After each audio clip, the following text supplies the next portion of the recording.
Assalamualaikum warahmatullahi wabarakatuh. Perkenalkan, saya Aura Suci Adita dengan NIM 207230011 dari kelas 2B Tadris Biologi, Fakultas Tarbiyah dan Keguruan, Universitas Islam Negeri Sultan Toha Saifuddin Jambi. Kali ini saya akan menjelaskan mengenai struktur morfologi dari batang atau kaulis. Sebelumnya saya akan menjelaskan sedikit apa itu morfologi tumbuhan. Morfologi tumbuhan merupakan ilmu yang mempelajari bentuk, fisik, dan struktur tubuh dari tumbuhan. Morfologi berasal dari bahasa Latin morphus yang berarti wujud atau bentuk, dan logos yang berarti ilmu. Morfologi tumbuhan berguna untuk mengidentifikasi tumbuhan secara visual. Dengan begitu, keragaman tumbuhan yang sangat besar dapat dikenali dan diklasifikasikan serta diberi nama yang tepat untuk kelompok yang terbentuk. Untuk penjelasan lebih lanjut mengenai batang, fungsi batang, dan struktur morfologi batang, mari simak video pembelajaran berikut ini.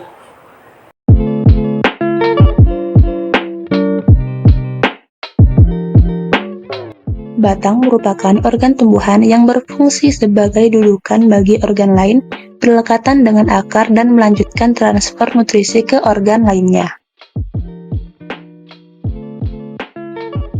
Fungsi batang yaitu tempat dudukan organ lain, sebagai pengangkutan nutrisi, sebagai tempat penyimpanan cadangan makanan, sebagai percabangan memperluas asimilasi, dan sebagai tempat tumbuh organ generatif bunga dan buah. Struktur batang ada nodus adalah tempat di mana tumbuhnya tunas daun baru. Internodus adalah jarak dari satu nodus ke nodus yang lain. Internodus ini kemudian akan tumbuh dan berkembang sehingga menjadi tambah panjang batangnya. Tangkai daun yang menempel pada batang disebut juga dengan petiolus. Jenis batang terbagi menjadi dua, tidak berbatang pelanta akaulis dan berbatang pelanta kaulis. Jenis batang tidak berbatang atau pelanta akaulis, maksudnya tumbuhan yang tidak jelas batangnya. Batangnya sangat pendek sehingga seolah-olah daun keluar dari akarnya. Contohnya pada lopak Rapanus sativus.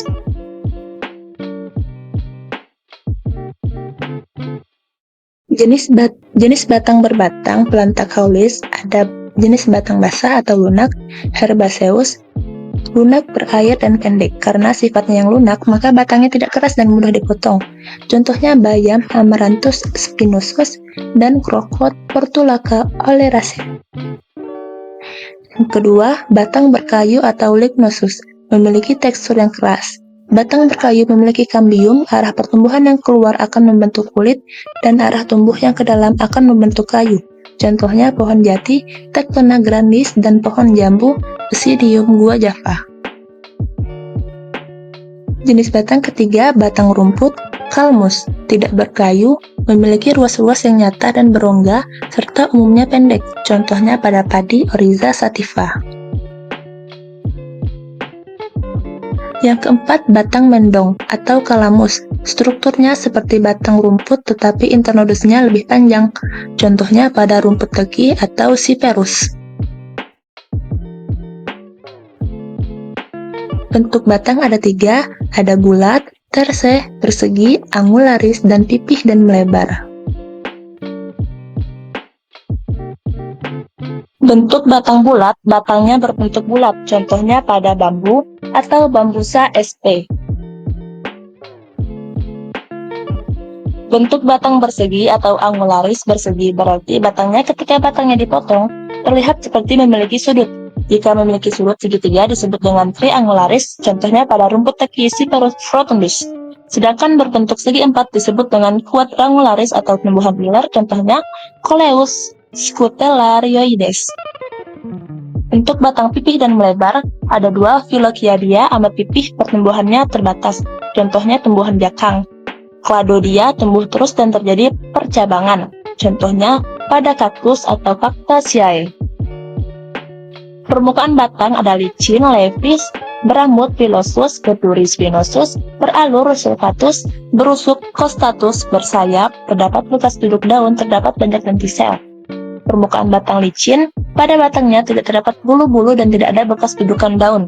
Contohnya pada tumbuhan tumpang air atau Peperomia pellucida, dan contoh lain pada bayam atau Amaranthus spinosus. Permukaan batang berambut atau pilosus, pada batangnya terdapat bulu-bulu halus, contohnya pada tumbuhan tembakau atau Nicotiana tabacum. Permukaan batang berduri atau spinosus, terdapat duri-duri pada permukaan batangnya, contohnya pada bunga mawar atau Rosa sp. Permukaan batang beralur atau sulcatus, berarti pada batangnya seperti mempunyai alur yang jelas, contohnya pada Cereus peruvianus. Permukaan batang berusuk atau costatus, pada permukaan batang terdapat rigi-rigi, contohnya tumbuhan iler atau Coleus scutellarioides benth. Permukaan batang bersayap, biasanya pada batang bentuk persegi, tetapi sudut-sudutnya terdapat pelebaran tipis, contohnya batang merisah. Permukaan batang terdapat bekas duduk daun, misalnya pada pepaya atau Carica papaya L dan kelapa Cocos nugifera L. Permukaan batang terdapat banyak lentisel, misalnya pada sengon atau Albizia stipulata Boyf. Arah tumbuh batang ada tegak erectus, menggantung dependens pendulus, berbaring humifusus, menjalar atau merayap repens, condong ascendens, mengangguk nutans, memanjat scandens, dan membelit atau volubilis. Arah tumbuh batang tegak atau erectus, arah tumbuhnya lurus ke atas. Banyak pohon jenis arah tumbuh tegak erectus, contohnya pepaya. Arah tumbuh batang menggantung atau dependens pendulus. Untuk tumbuhan yang tumbuh pada lereng-lereng atau tepi jurang, contohnya Zebrina pendula, atau tumbuhan yang hidup di atas pohon sebagai epifit pada jenis anggrek atau Orchidaceae tertentu, misalnya Aerides odorata. Arah tumbuh batang berbaring atau humifusus. Batang terletak pada permukaan tanah, hanya ujung batang saja yang sedikit membengkok ke atas. Contohnya pada semangka Citrullus vulgaris Krat. Arah tumbuh batang menjalar atau merayap, repens. Batang berbaring tetapi buku-buku keluar akar-akar. Contohnya pada ubi jalar Ipomoea batata spoir. Arah tumbuh batang serong ke atas atau condong, ascendens, pangkal batang seperti hendak berbaring, tetapi bagian lainnya membengkok ke atas. Contohnya pada kacang tanah, Arachis hypogea. Arah tumbuh batang mengangguk atau nutans, batang tumbuh tegak lurus ke atas, tetapi ujung batang membengkok kembali ke bawah. Contohnya pada bunga matahari, Helianthus annus L. Arah tumbuh batang memanjat atau scandens, batangnya tumbuh ke atas dengan penunjang atau benda mati atau tumbuhan lain menggunakan akar pelekat, misalnya pada sirih atau paper beetle. Akar pembelit sulur dahan, misalnya pada anggur atau Vitis vinifera, daun pembelit atau sulur daun, misalnya pada kembang sungsang atau Gloriosa superba. Tangkai pembelit misalnya pada Capri Pisum sativum, daun duri misalnya pada Rotan Calamus caesius. Duri misalnya pada mawar Rosa sp dan Bougainvillea spectabilis. Kait misalnya pada gambir Uncaria gambir. Arah tumbuh batang membelit atau volubilis. Batang naik ke atas menggunakan penunjang seperti pada batang yang memanjat, tetapi tidak menggunakan alat-alat khusus, melainkan batangnya sendiri naik dengan membelit penunjangnya. Arah pembelitannya dibedakan menjadi membelit ke kiri atau sinistrosum volubilis. Jika dilihat dari atas, arah belitannya berlawanan dengan arah jarum jam, sehingga jika jalannya batang diikuti, maka penunjang akan selalu berada di sebelah kiri. Contohnya kembang telang atau Clitoria ternatea L.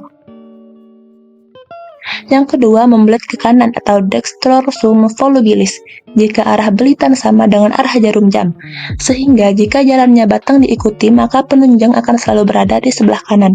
Contohnya gadung, Dioscorea hispida dens. Sifat cabang batang.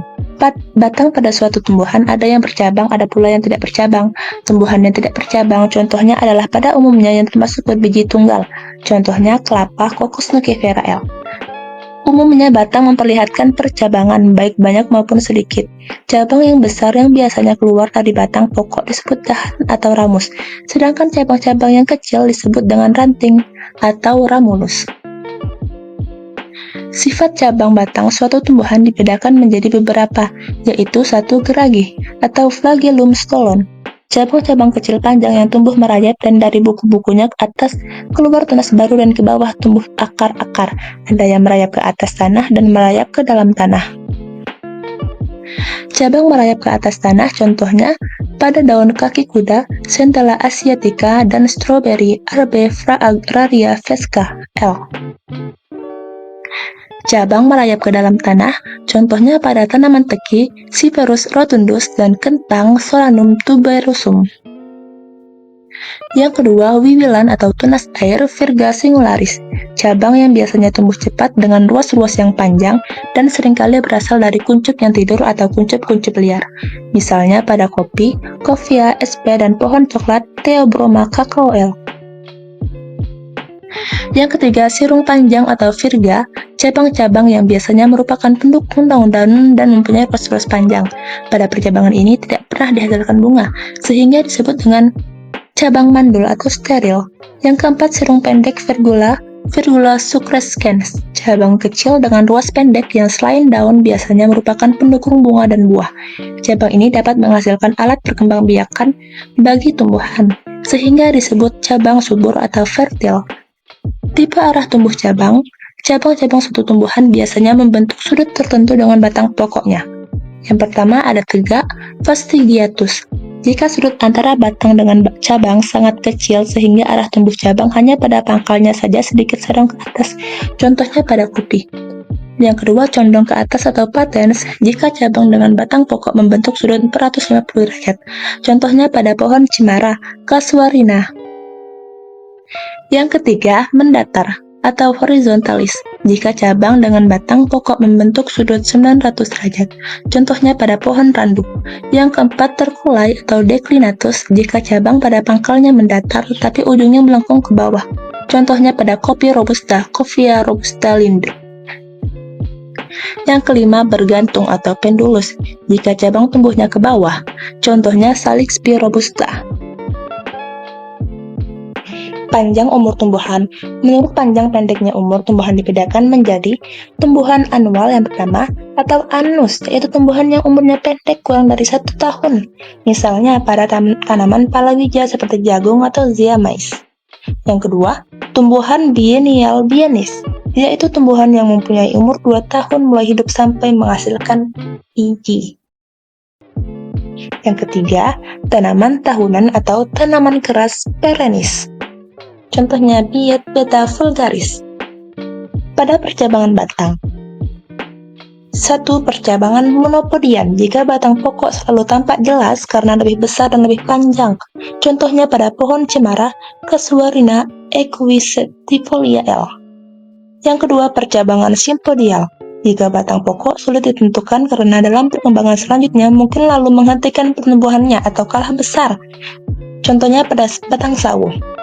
Yang ketiga, percabangan manggarpu atau dikotom, jika batang menjadi 2 yang sama besar, contohnya pada paku andam. Baik, cukup sekian yang dapat saya sampaikan. Semoga video pembelajaran ini dapat bermanfaat bagi kita semua. Maaf jika ada salah dan kekurangan, saya mohon maaf. Saya akhiri. Wassalamualaikum warahmatullahi wabarakatuh.